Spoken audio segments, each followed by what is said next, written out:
nhầm ấy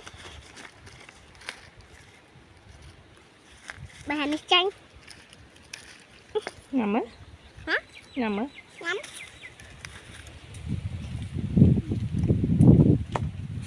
Nghe đã cách? không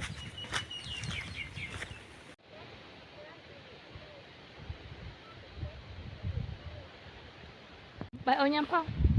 Bài ơi nhâm phong. bà ơi không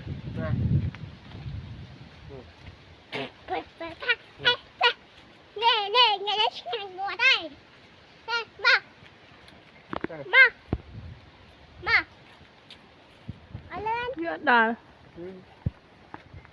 chưa đây on lao tàu Rồi mấy chứ à?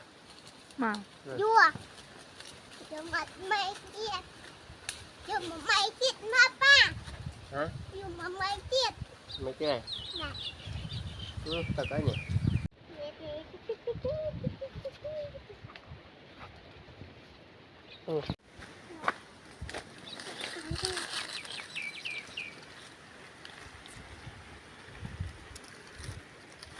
Mày đi nhầm ấy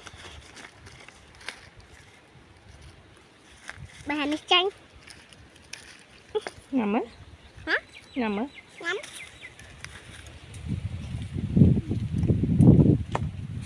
Nghe đã cách? không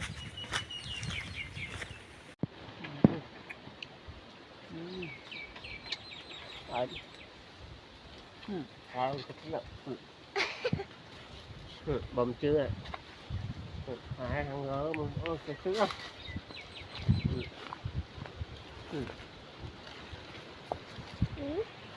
Phải cái đó nữa. Được rồi.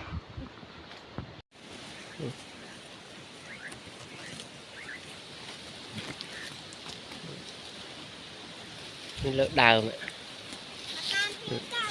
Lại. Họ mẹ bánh nằm bánh ấy này nè. Đi vô.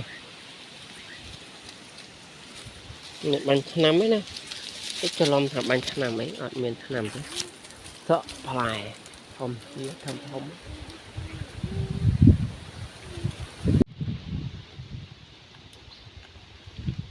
Tròn nó với em rừng hả?